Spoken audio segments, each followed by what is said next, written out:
Je te propose d'étudier aujourd'hui ce qui peut se passer lorsqu'un métal entre en contact avec un acide. Nous prendrons ici le cas du fer et de l'acide chlorhydrique en exemple. Lorsque certains métaux se trouvent en présence d'acide, il arrive parfois qu'ils subissent une transformation chimique. La transformation qui a lieu dépend bien entendu du métal, mais aussi de l'acide qui est mis en présence. Ainsi, les produits formés peuvent être différents d'un cas à l'autre, comme te le montre le tableau suivant. Dans cette capsule, je te propose d'étudier plus précisément la transformation chimique qui se produit entre l'acide chlorhydrique contenant des ions H+ et des ions Cl- et le fer formé à partir d'atomes de fer. Je te rappelle que comme tous les acides, l'acide chlorhydrique est corrosif. Donc avant de manipuler, tu dois t'équiper en portant une blouse, des gants et des lunettes. Souvenons-nous de ce que l'on sait déjà. On parle de transformation chimique lorsque des espèces chimiques disparaissent, faisant apparaître de nouvelles espèces chimiques. Les atomes présents dans les molécules ou les ions avant la transformation se réarrangent pour former de nouvelles espèces chimiques. Certains indices doivent te faire penser à une transformation chimique lorsque tu observes ton expérience, comme par exemple l'apparition d'un gaz, ou un changement de couleur, un dégagement de chaleur ou une variation de pH. Lorsqu'on met en présence l'acide chlorhydrique et le fer, on remarque qu'il se produit un dégagement gazeux. En effet, on observe des bulles qui apparaissent dans le liquide. Ce gaz, c'est du dihydrogène. On peut le mettre en évidence grâce à un test très simple. En approchant une allumette de l'extrémité du tube, le dihydrogène brûle en émettant une petite détonation caractéristique.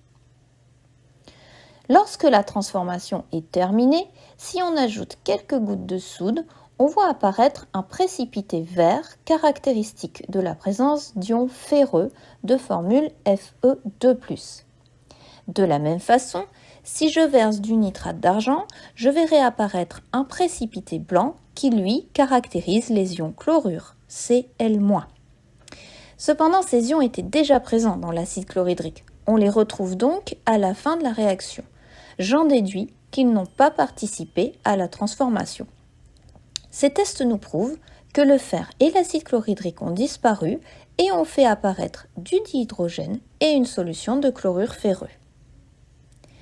La transformation chimique est alors modélisée par une réaction chimique dont le fer et l'acide chlorhydrique sont les réactifs, tandis que le dihydrogène et le chlorure ferreux sont les produits.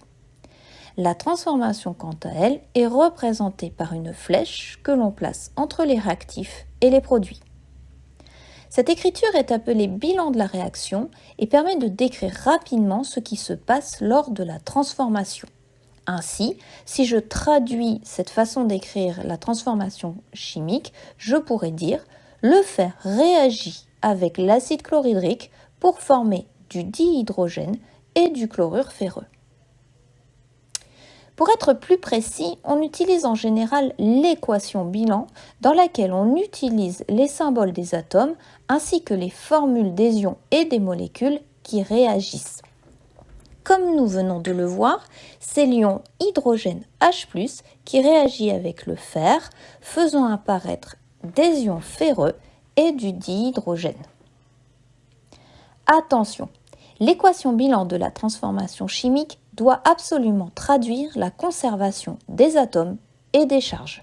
D'ailleurs, tu as sûrement déjà entendu cette loi de conservation célèbre prononcée par un certain Antoine Laurent de Lavoisier au XVIIIe siècle. Dans une transformation chimique, rien ne se perd, rien ne se gagne, tout se transforme.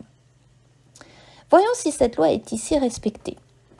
Pour le fer, j'ai un élément fer présent dans mes réactifs sous la forme d'un atome de fer, ainsi qu'un élément fer présent dans mes produits sous la forme d'un ion ferreux.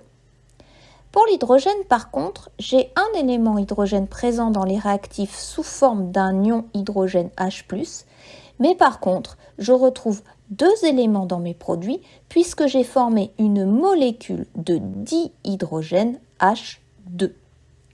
La loi de conservation n'étant pas respectée, j'en déduis que mon équation bilan n'est pas bien écrite. Pour la corriger, il me suffit d'ajouter un coefficient égal à 2 devant la formule de l'ion hydrogène. Ce coefficient indique qu'il faudra 2 ions hydrogène pour faire réagir un atome de fer. Je n'ai donc plus un, mais bien 2 éléments hydrogène dans mes réactifs et de cette manière, je respecte la conservation des atomes, mais aussi des charges, puisqu'on peut comptabiliser 2 charges positives dans les réactifs et 2 charges positives dans mes produits. On dit alors que mon équation bilan est équilibrée. Quelques remarques pour finir. Retiens que les ions chlorure n'apparaîtront pas dans l'équation bilan. En effet, comme ils ne participent pas à la transformation, on les appelle des ions spectateurs. L'acide chlorhydrique peut réagir avec le fer, le zinc, mais aussi l'aluminium. Dans chaque cas, le gaz produit sera le dihydrogène. Par contre, l'ion métallique formé dépendra du métal de départ. Retiens également que l'acide chlorhydrique ne réagit pas avec le cuivre, l'argent et l'or. Je te remercie de ton attention.